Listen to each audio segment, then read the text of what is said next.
아이고, 아이고, 다시. 됐죠? 네. 네, 보입니다.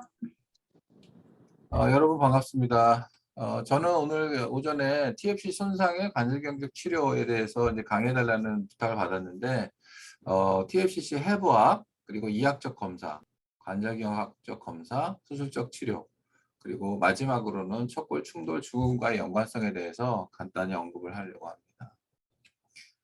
트라이앵귤러 파브로 카틸리지 컴플렉스죠. 그 TFCC 그렇게 얘기를 하고, 저는 이제 뭐 TFCC 리전 뭐 이런 말을 좋아하는데, 왜 그러냐 하면 TFCC 테어 그렇게 얘기하면 한 가지만 생각할 수 있지만, 사실은 그 얼러사이드 리스페인에서는 여러 가지 디지즈 엔티티가 같이 일어날 수가 있어요.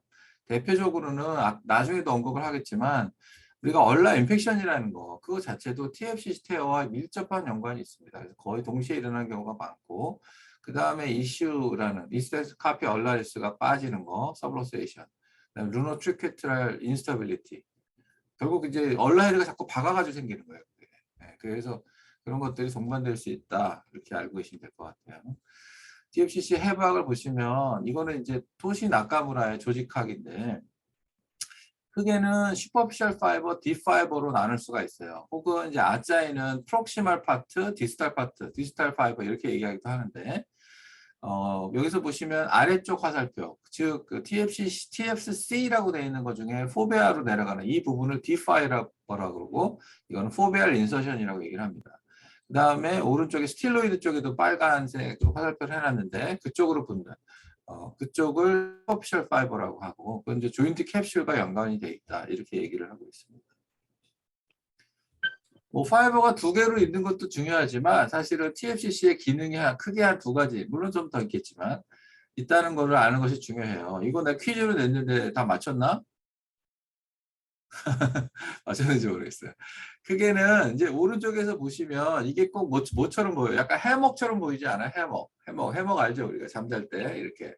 그래서 카팔본을 지지해주는 역할을 하는 해먹으로서 샥 업서빙 역할을 한다. 그게 깨지면 뭐죠? 그게 바로 얼라 인펙션이죠.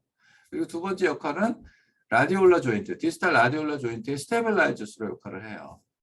그거가 이제 라디올라 리가멘트 역할을 하는 두 가지 역할을 한다, 이렇게 하시면 되고, 여기서 보이는 이제 긴 길이가 빨간색, 초록색, 파란색 중에 긴 것이 슈퍼피셜 파이버고, 짧은 게 딥 파이버예요. 그래서 우리가 그게 각각 어떤 역할을 하느냐에 대해서 굉장히 디베이트가 많았고 그랬는데, 최근에는 어느 정도 정리가 되는 느낌입니다. 그래서 그렇게 복잡하게 우리가 생각하지 말고, 왼쪽 사진을 보면 풀 스피네이션을 하면 빨간 파이버들, 그게 뭐냐면 볼라 쪽에 딥과 슈퍼피셜 파이버가 타이트해진다. 네? 그게 정설이고, 프로네이션으로 되면 도젤 쪽이 타이트해진다, 이렇게 얘기를 하는 거예요. 그래서 프로네이션을 했는데 언스테이블하다. 그럼 무슨 뜻이에요? 도젤 파이버들이 찢어졌구나, 그렇게 하는 거죠. 슈피네이션에서 덜렁거리면 볼라가 찢어졌구나, 이렇게 하는 거예요. 그래서 이제 TFCC 진단은 사실은 왜 이걸 진단을 못할까 좀 이해가 안 되는데, 개인적으로는 이제 그 대부분은 MRI를 갖고 진단하게 하려고 하기 때문에 그런 거예요. 왜냐면 MRI로는 우리가 잘 알기가 어렵고 퀄리티도 떨어지고. 근데 이게 리가멘트 역할을 한다는 걸 생각해 보면, 인스터빌리티 테스트는 ACL에서는 뭐죠? 라크만 테스트 아니에요? 그래서 우리가 프로보케이션 테스트, 스트레스 테스트를 해봄으로써 그냥 알 수가 있는 겁니다. 그 전에 또 한 가지는 우린 텐더니스가 있죠. 그래서 여기는 왼쪽 사진에서 뭘 보여주고 있냐면 FCU와 ECU 사이에 온폭 들어간 부분, 여기 한번 만져보세요. 다들 여기 쏙 들어갔죠. 여기를 우리가 포베아라고 하는데, 거기를 눌렀을 때 텐더니스가 있어요. 잘 만져보면 얼라이드가 느껴져요. 그래서 얼라이드에 쏙 들어간 포베아를 만졌을 때 통증이 있으면 거기가 찢어졌구나, 이런 걸 알 수 있고, 그 다음에 오른쪽 사진에서 보다시피 카팔본, 손하고 라디우스를 잡은 채로 얼라 헤드를 앞뒤로 이렇게 트랜슬레이션을 시켜보는 그런 발로트먼트 테스트라고도 하고 스트레스 테스트라고도 하고, 그런 것들을 함으로써 인스터빌리티를 확인할 수가 있습니다. 그 텐더니스를 볼 때는 그 포베아뿐만이 아니고 이 도잘 쪽, 이쪽에도 있는지, 그러니까 얼라 헤드 주위에 트리케트름과 루네이트의 텐더니스가 있는지, 이거가 무슨 의미죠? 인펙션이 있다는 얘기죠. 이렇게 꺾었을 때 아프다는 얘기니까. 그 외에 다른 부위들, 뭐 예를 들어서 미드카팔에 텐더니스가 있다든지, 그런 것들을 다 한번 확인하는 것이 중요하다.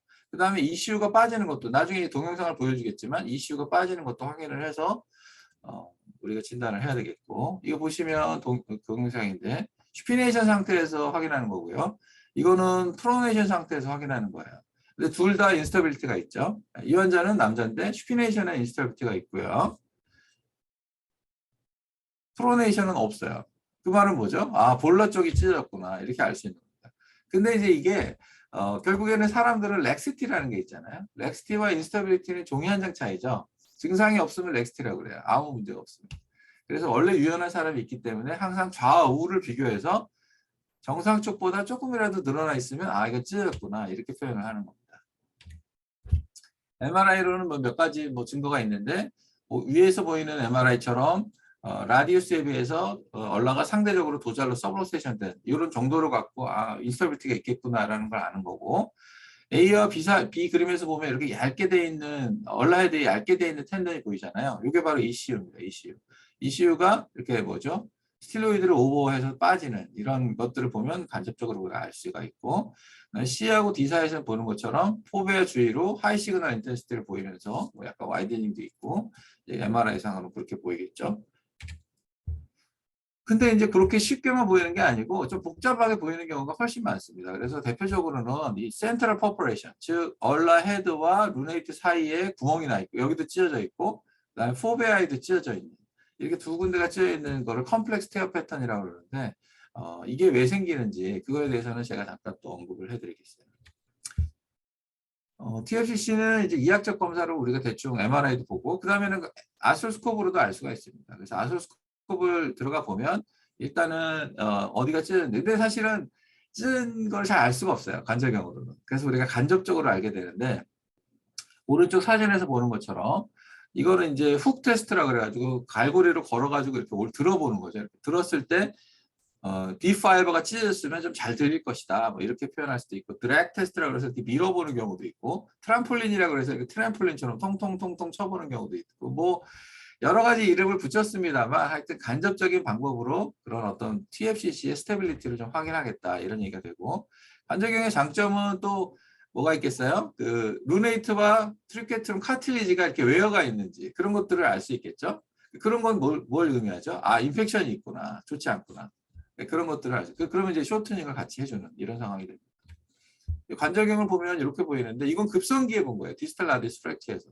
이런 경우는 여러분은 관찰할 수가 없습니다. 보시면 정말로 플랩이 이렇게 들려 있죠. 이렇게 덜덜덜 들려 있고 이게 어디가 찢어? 아, 요걸 꾸며야 되겠구나. 굉장히 명확해요. 그래서 요거를 뭐 어디다 꾸며줄까 고민하지만 실제로 보는 장면은 이런 거죠. 뭔가 프레임이 쫙 와 있고 카틸리지가 막 웨어가 있고 센트럴 쪽에는 퍼포레이션도 있고 프레임도 있고 이런 장면을 훨씬 많이 보게 됩니다. 그러면 이제 야 이게 어디가 찢어진 거야? 어디를 꿰매야 되나? 이렇게 되는 거죠. 저쪽이 조금 벌어져 보이긴 하네요. 네, 이제 그런 상황입니다. 요거는 이제 트램폴린 테스트를 하는 거고 텐션을 보는 건데 좀 이렇게 렉스해 보이죠. 그래서 그런 것들을 보고 간접적으로 스테빌리티를 우리가 알 수가 있습니다. 그래서 이렇게 플랩 테어나 뭐 그쪽에 테어가 있으면 어디를 꼽을까 그러다가 아 옆에다 꼽으면 되겠다 이렇게 생각한 거예요. 초기에는. 그래서 오른쪽에 보이는 사진처럼 이렇게 아웃사이드 인, 올 인사이드 여러 가지 테크닉으로 캡슐에다 리페어해주는 그런 방법을 사용을 했었어요.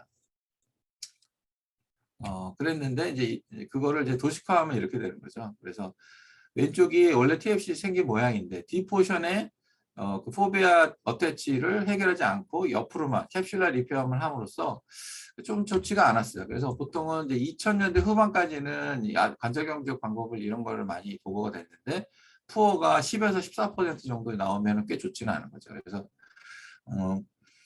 뭔가 스테빌리티 유지를 잘 못해줬다 이렇게 생각하면 되겠고. 그래서 2010년 넘어가면서 아짜이가 이제 포베아 쪽을 꼬매주는 게 중요하다 이런 걸 강조하는 논문을 발표하면서 포베아 리페어가 이제 유행을 하기 시작했습니다. 그래서 뭐 여러 가지 테크닉이 있고 그렇지만 뭐 저는 요즘에는 이제 뭐 럭킹을 좀 많이 해서 해요. 왜냐하면 찢어진 거를 몇 번 보다 보니까 우리 로테이트 컵도 마찬가지예요. 우리가 싱글 낫으로 이렇게 꼬매놓으면은 자꾸 리테어가 되니까 어떻게 하죠? 좀 더블 로어 같은 테크닉 많이 하잖아요. 그래서 이거는 뭐 테크닉에 대한 문제니까 어떻게든 락킹이라든지 그런 걸 해서 고정력을 늘려주겠다 이런 거고 이거는 이제 동영상인데 저하고 이제 같이 수술방을 본 사람들은 알겠지만 저는 이제 원 이시전 한 2cm에서 2.5cm 정도 절개를 하고 이 수술에서 가장 큰 문제는 뭐냐면 얼라너브 도잘 브랜치를 다치지 않게 하는 거예요. 그래서 이걸 다 제껴놓고 어떻게 하면 안 다칠 수 있나 보고 그다음에 이제 보시면 21게이지 바늘을 이용해서 포베아에서 위쪽으로 조인트 쪽으로 카팔 조인트 쪽으로 올려주고 그거를 6U 포탈로 뽑고 뭐 이런 동작을 몇 번을 함으로써 이런 나일론 수철을 5와이로 바꿔주고 그런 것들을 뭐 3번, 4번 해가지고 락킹 낫을 만들겠죠.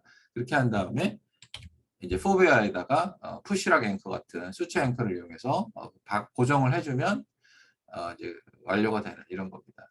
근데 이제 뒤쪽에 사실 제가 이제 언급은 안 할 텐데 요즘에는 제가 또 어떤 걸 느끼고 있냐면 이런 포비알 리페어만으로도 조금 부족해요. 스테빌티 만드는 게. 그래서 캡슐라 리페어를 조금 더 하고 있어요. 포비알 리페어 플러스 캡슐라 리페어를 해서 스테빌리티를 늘리는 방향으로 가고 있다. 이렇게 아시면 되고. 이게 이제 이런 겁니다. 제가 이제 뭐 리비전을 다른 병원에서 한 것도 하고 꽤 합니다만 보시면 이제 가장 저명한 게 그 테어가 찢어진 자리 뭐죠? 리페어했던 자리가 다시 이렇게 어벌전된 걸 몇 번 봤어요. 싱글낫을 해놨는데 푹 빠지는 거죠. 그 왜 그럴까요? 우리가 이제 싱글낫을 해놓으면 이 실 자체가 기글리소 역할을 하는 거예요. 마이크로 모션이 자꾸 있겠죠. 이렇게 계속 이렇게 움직이다 보니까 모션이 있으니까 이렇게 하다가 그냥 찢어져 버리는 이런 걸 경험하면서 조금 더 슬라이딩을 안 해야 되겠다. 실이 TFCC와 수첩 인터페이스가 가장 약하기 때문에 슬라이딩을 안 하게 하려면 좀 락킹을 해야 되겠다. 그래서 이제 메이슨 알린 스티치 이렇게 X자 모양으로 만들기도 하고 맨 처음에 보여줬던 더블 락킹으로 해서 이렇게 캐실러처럼 만든 거죠. 그런 스티치도 만들고 그렇게 하고 있습니다. 그 다음에 말씀드릴 거는 이제 오픈 리페어인데 사실은 저는 이제 오픈 리페어 하면서 아스로스코프로 돌아선 케이스가 되겠죠. 이것도 거의 근데 같은 이시전입니다. 그래서 사실은 차이가 거의 없어요. 그렇지만 이제 이렇게도 할 수 있다는 거고 왜 이거를 저는 오픈 리페어가 장점이 있다고 생각을 하냐면 다른 부분들을 같이 해결해 줄 수가 있어요. 아까도 말씀드렸지만 캡슐러 리페어를 한다고 그랬지만 캡슐러 리던던시도 좀 이렇게 해줄 수가 있고 우리 숄더에서도 그러잖아요. 멀티디렉셔널 인스터빌티가 있으면 캡슐러 쉬프트를 한다고 그러죠. 그리고 같이 해줘야 돼요. 그 다음에 얼라스티로이드 프래그먼트가 넌유니언 있을 경우에는 인펙션의 원인이 되기 때문에 그걸 같이 제거해 줄 수가 있는 장점이 있습니다.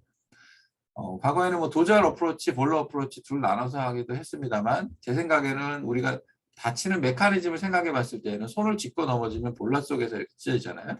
그래서 우리가 인스터빌리티 테스트를 제가 해봤을 때 도잘 인스터빌리티만 있는 경우에는 인스터빌리티를 잘 못 느끼는 경우가 많아요. 그러니까 프로네이션 인스터빌리티. 프로네이션 했을 때 약간 언스테이블한 정도는 오히려 그냥 인펙션이 더 문제가 되지 인스터빌리티는 잘 문제가 안 되더라고요. 근데 이제 인스터빌리티 문제가 되는 거는 이쪽 볼라 리가멘트가 찢어진 거. 그러니까 그건 어디로 들어가야 돼요? 볼라로 들어가야죠. 그래서 우리가 사실은 스코프를 통해서 리페어를 할 때도 약간 볼라 사이드에서 리페어를 하는 거고 이거는 이제 약간 볼라로 들어가서 볼라 쪽에 있는 림을 락킹 낫을 만든 다음에 푸시락으로 고정해 주는 거를 사진을 보여드리고 있고요. 그다음에 요거는 이제 얼라스티로이드 넌유니언 프래그먼트가 있었기 때문에 그거를 임피지먼트에 문제가 되기 때문에 그걸 제거하면서 포베알 리페어를 같이 하는 이런 사진을 보여드리고 있습니다. 이 환자 한번 보세요. ECU 텐더 서버스 여러분들 본 적이 있는지 모르겠어요. 언제 빠지나 봐요. 슈피네이션에서 빠지죠. 그렇죠? 프로네이션 하면 들어가고 슈피네이션 했을 때 어디로 빠지냐면 앞쪽으로 빠지는 거예요. 앞쪽. 그러니까 얼라 볼라 쪽으로 빠지는 거죠. 그렇죠? 이렇게. 그거를 아시면 되고 사실은 그냥 돌릴 때도 빠지지만 약간 리스트 플렉션. 그러니까 슈피네이션 리스트 플렉션 하면 더 잘 빠집니다. 하여튼 그렇게 빠지는 것도 통증의 원인이 되기 때문에 저걸 빠지지 않게 서브시스를 이제 꼬매주는 그런 거를 같이 해줘야 됩니다. 아스트로스코픽 리페어와 오픈 리페어는 그 결과에 대해서는 뭐 2013년에도 나왔지만 큰 차이가 없습니다. 그거는 뭐 숄더도 마찬가지일 거예요. 옛날에 미니 오픈이라 그래서 한 5cm 재가지고 하는 건 똑같죠. 근데 요즘에 그렇게 하는 사람 아무도 없듯이 환자들은 관절경 아스트로스코픽 리페어를 원하기 때문에 대세는 점점 그렇게 갈 겁니다. 결국 종합을 해보면 관절경적으로 해도 되고 오픈을 해도 되는데 아스트로스코프의 장점은 뭐가 있을까요? 루네이트나 트리케트룸의 그 어떤 뭐죠? 그 카틸리지 상태를 알 수가 있고 그 다음에 시노벡터미 같은 걸 해줌으로써 약간 뭐 장점이 있고 그 다음에 프리사이즈 수처 플레이스먼트 아까 말한 락킹을 뭐 더블로 한다든지 그런 것들은 오픈에서는 좀 어렵겠죠. 멀고 좀 작잖아요. 그죠? 그 대신 오픈을 하는 거의 장점은 컴바인드 프로시저가 가능하다. 나중에 말씀드리겠지만 얼라 쇼트닝도 다 같이 할 수 있고 그다음에 이슈 솔루션 리페어도 같이 할 수 있다. 나 요거는 굉장히 재밌는 바이오메케니컬 스터디인데 DRJ 스페이싱을 봤을 때 어떤 각도에서 가장 적어지나 보세요. 약 30도 정도에서 가장 최소가 되는 거예요. 그 말은 뭐냐면 그 상태에서 리페어를 해라는 거죠. TFCC 리페어를. 우리가 예를 들어서 저는 개인적으로 손목은 여러분들 이렇게 해서 한번 돌려보세요. 슈피네이션, 프로네이션을 한번 해보세요. 했을 때 뉴트럴이라고 생각하는 자세에서 얼라이드가 어떻게 되어 있나 보세요. 약간 빠져 있죠. 그죠? 근데 약간 30도 정도 조금 더 슈피네이션을 하면 얼라이드가 쏙 들어가요. 그렇게 느끼나요? 네, 그렇게 되면 그게 뉴트럴이에요, 여러분. 그래서 저는 그 상태에서 스코업을 하고 그 상태에서 꼬맨다. 그렇게 하시면 되고 여러분들 왜 응급실에 디스탈 라디우스 많이 오잖아요. 그럼 슈가통을 대는데 슈가통을 대보다 이렇게 돼요. 이렇게. 이게 얼마나 힘들어 이거 환자가. 아프고. 그죠? 그렇게 하지 말고 플렉션, 얼라레베션까지 좋은데 이 슈피네이션을 한다. 그럼 이 자세가 되는 거야, 이게. 책 보는 자세, 거울 보는 자세. 이렇게만 해놓으면 훨씬 편해요, 환자가. 슈피네이션을 항상 해라. 이렇게 얘기를 드리고 싶어요. 그 다음에 잠깐 얼라 인펙션에 대해서 얘기를 해야 되는데 다이나믹 컨디션으로도 발생할 수가 있다. 특히 인터오세우스 리가멘트가 찢어지면 이렇게 막 튀어나온다고 그러잖아요. 그립을 주면 튀어나오고. 근데 인터오세우스가 찢어져서 되는 거는 패러렐로그램 이펙트라고 그래서 우리가 보세요. 이렇게 돼 있는데 한쪽으로 찢어지면 한쪽으로 끼우는 거예요. 이렇게. 끼우면 한쪽이 튀어나오죠. 이거. 그죠? 그래서 얼라 헤드가 늘어나는데 그거는 노화 과정이에요. 우리가 나이 들면서 점점 구부러지지 이렇게 펴지는 사람은 없죠. 그죠? 그래서 무릎도 계속 오다리가 되지. 하여튼 그래요. 그래서 그렇게 되는 노화 과정인데 인터오세우스 리가멘트에 대해서만 얘기를 하고 있어요. 그렇지만 저는 항상 주장하는 게 뭐냐. 인터오세우스가 어떻게 단독으로 닿죠. 그죠? 항상 디스탈부터 프록시말로 점점 찢어져 가는 거기 때문에 그런 경우는 반드시 TFC 테어가 있다. 결국 거꾸로 말하면 뭐예요? TFC 테어가 있으면 얼라가 튀어나올 수 있다. 그리고 얼라 인펙션이 올 수 있다는 거예요. 그래서 같이 온다. 이렇게 저 튀어나오고. 그래서 아까 보여드렸던 동영상에서 보는 그런 컴플렉스 테어 패턴은 왜 생기느냐. 포비알 테어가 되면서 얼라이드가 찢어지고 튀어나오고 막 지멋대로 막 움직이겠죠. 그러면서 인펙션이 되고 인펙션이 오래되니까 갈려가지고 센트럴 퍼포레이션이 된다. 그게 제 이론입니다. 네. 얼라 인펙션의 진단에는 아까 말한 텐더네스도 중요하지만 인펙션이 되는 뭐죠? 스트레스 테스트. 약간 얼라 데비에이션 하면서 슈피네이션, 프로네이션 해보면서 이렇게 걸리게 만드는 거예요. 근데 이제 얼라 인펙션은 크게 두 가지로 나눌 수가 있고 얼로카팔 인펙션, 전통적인 얼로카팔 이외에 얼라 스티로이드 인펙션이라고 해서 스티로이드가 트루케트룸에 부딪히는 건데 사실 이게 훨씬 많아요. 더 많아요. 여러분들 잘 모르겠지만 이게 더 많아요. 근데 그거를 어떻게 아느냐. 아까 말한 얼라 그라인딩을 할 때 슈피네이션과 프로네이션 상태에서 좀 다르지 않을까 이런 생각을 갖고 스터디를 해봤더니 얼로카팔 인펙션은 슈피네이션에서 많이 나오고 스틸로이드는 프로네이션에서 많이 나와요. 여러분들은 프로네이션 하면은 얼라이드가 길어지니까 또 인펙션이 될 것 같지만 실제로는 정반대. 그렇지가 않다. 그리고 이거를 이제 웨이트 베어링 CT인데 이것도 되게 재밌죠. 보시면 슈피네이션 했을 때 루네이트가 더 얼라 사이드로 가까워지고 트리케트룸도 부딪히기 쉬운 형태가 되는 거예요. 그래서 슈피네이션 했을 때 페인이 더 심하고 프로네이션에서는 오히려 이렇게 되는 것보다는 약간 아래로 꺾었을 때 더 아파지는. 그러니까 얼라 데비에이션 플렉션 했을 때 통증이 오는 게 특징입니다. 이렇게 얼라 인펙션하고 TFC 테어가 있으면 옛날에는 이렇게 했어요. 프리텐던으로 고정해주고 쇼트닝하고. 그렇지만 요즘에는 이제 이렇게 조금보다 조그만 기계를 통해서 이렇게 메탈피젤 오스테톰이라고 그러죠. 얼라 4개에서 자른 다음에 TFCC 포비아 리페어를 해주면 좋은 결과를 얻을 수 있어서 이런 경우가 많이 봤을 거예요. 하는 사진들. 그리고 이제 가끔 이제 물어보죠. 이거 어떻게 피하냐. 그럼 뭐 제주껏 잘 피해야죠. 스크류를 약간 도잘로 하면서 포비아 들어가는 건 약간 볼라로 하면서 그래서 센터에다 막을 수 있다. 이렇게 저는 주장하고 있습니다. 결론적으로 말해서 TFCC 리페어가 있고 인스톨비티가 있으면 테어가 있고 인스톨비티가 있으면 리페어를 하자. 그 다음에 인펙션 사인이 있으면 쇼트닝도 하고 리페어도 해야 된다. 그런 얘기고 테크닉은 오픈, 아스스코프 다 똑같다. 네, 이상입니다. 교수님 강의 너무 감사드립니다. 네. 그 전공의 쌤들 질문 있으면 질문을 하시죠. 네. 한 10분 동안 하라고 내가 들었어요. 네, 우리 임상 강사 선생님들도 많이 들어와 있는데 좀 실제 이제 환자 실제적인 거. 모습이나 네, 그런 테크니컬한 면에서도 뭐 질문이 있으면 좋은 기회라서 질문해 주시면 감사하겠습니다. 그럼 질문 준비할 동안 교수님 저 하나 또 질문을 드리겠습니다. 그 아까 이제 한쪽만 이제 인스타빌리티가 있는 그 예를 들면 이제 프로네이션 했을 때만 언스테이블하거나 뭐 이럴 때는 치료가 그러면은 조금 치료 면에서도 이게 차이가 조금 있는지. 아니 그러니까요. 그래서 그런 거를 내가 한번 물어보고 싶은데, 그러니까 이제 그러면 도잘로만 언스테이블하다 예를 들어서 그러면 도잘 캡 쪽에만 이렇게 리페어를 할 거냐 이렇게 되는 거거든요. 그리고 이제 이런 것도 있죠. 도신 아까무라나 이런 사람들은 DRJ 스코프라고 그래서 1.9mm 스코프로 해서 그 안에 포베아를 직접 구경을 해요. 그래서 내가 이거 찢어졌다 안 찢어졌다 이런 걸 막 확인을 하거든요. 네네네. 근데 나는 개인적으로 관절경으로 그거를 이밸류에이션 하는 게 얼마나 정확한지가 조금 의문이에요. 솔직히 말하면 쉽지가 않고, 그다음에 그 디시전 메이킹 자체가 되게 이렇게, 그러니까 쉽게 말하면 혼란스럽잖아요. 근데 우리가 인스타빌리티가 있는 거를 확인하고 들어갔기 때문에 결국에는 그렇다면 수술의 목표는 어떻게든 스테빌라이즈 시키는 게 목표이기 때문에 가용한 모든 방법을 사용해서 스테빌라이즈 시키는 게 맞죠.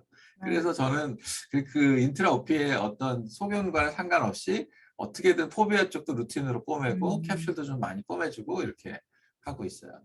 네네. 네, 네. 네, 감사합니다. 그건 사람마다 생각이 다를 수 있어요. 자기가 이제 그걸 보고 그것만 꼬매겠다 이렇게 생각할 수도 있어요.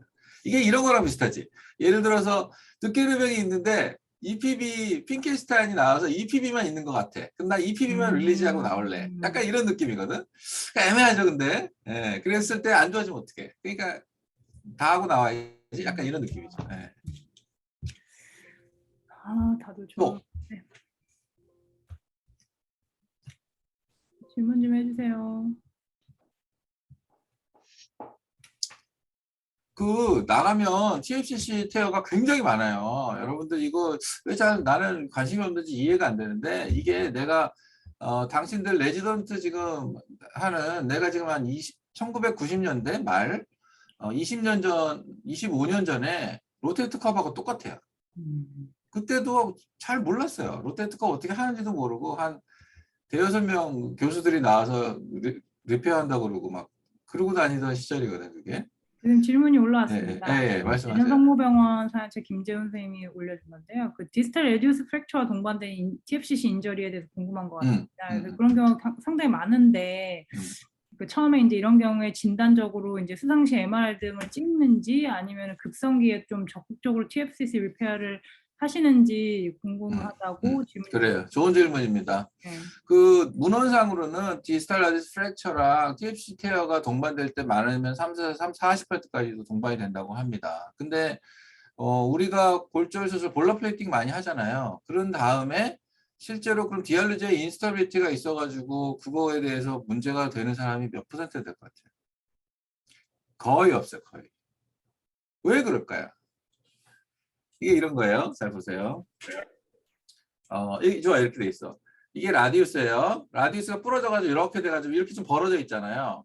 근데 우리가 요즘에는, 옛날에는 이게 문제가 많이 됐어요. 디알리제 인스타빌리티가. 왜 그러냐면 케어웨어 같은 거 받고 그랬는데 엑스픽스 잘 안 돼가지고 그냥 요런 식으로 붙은 거야. 그러니까 더 벌어져 있고 문제가 됐는데, 요즘에는 굉장히 바짝 붙여놓잖아요. 아나토미컬하게 라디우스에 제한 재건이 되기 때문에 이쪽이 굉장히 타이트한 채로 힐링이 잘 돼. 네. 그래가지고 훨씬 적어졌어요.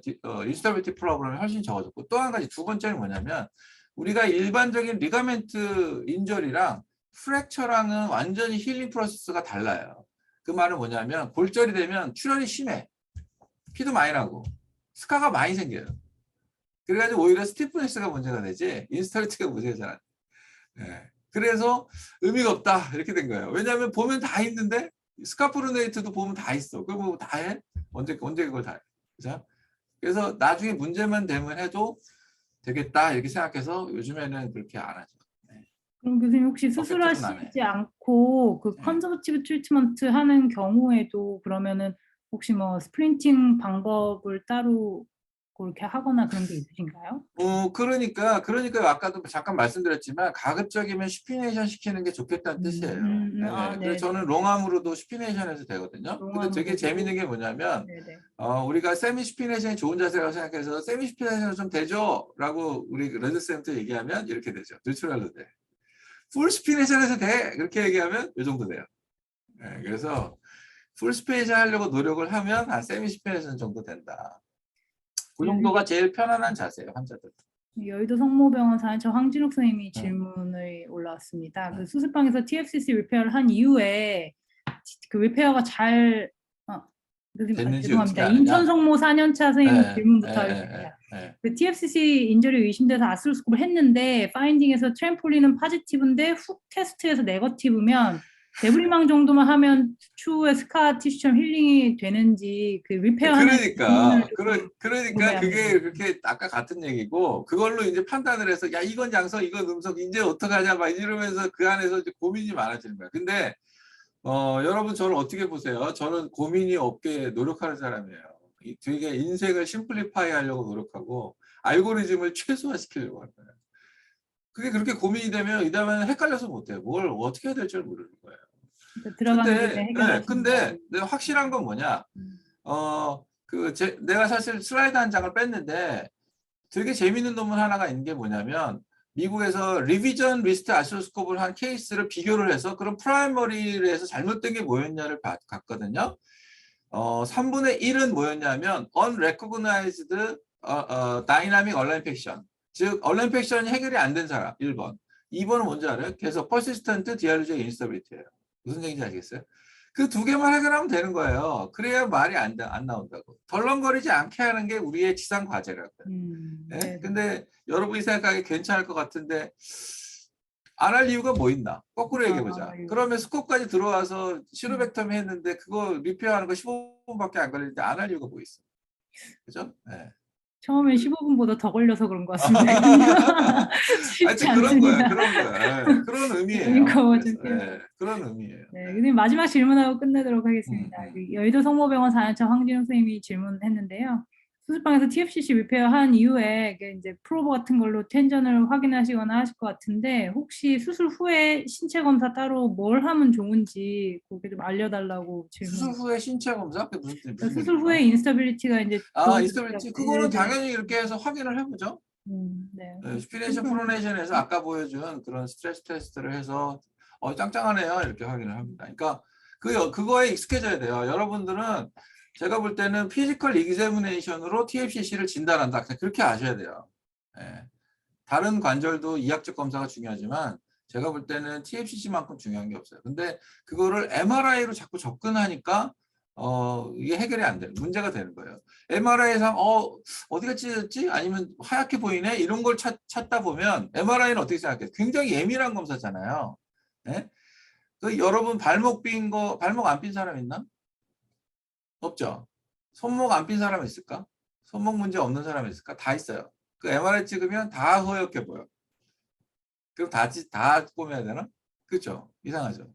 그래서 그렇게 MRI로만 접근하는 거는 조금 좋지 않다 이렇게 생각합니다. 네, 아주 중요한 말씀 해주신 것 같습니다. 피지컬 이그잼이 정말 이 리가멘트 인저리에서는 아주 MRI보다 훨씬 중요한 거는 뭐 손목도 마찬가지인 것 같습니다. 교수님. 네. 교수님 시간이 30분이 되었습니다. 네, 오늘 아침 이른 시간부터 강의를 아주 도움이 되는 강의를 해주셔서 너무 감사합니다, 교수님. 네, 그러면 목요 집담회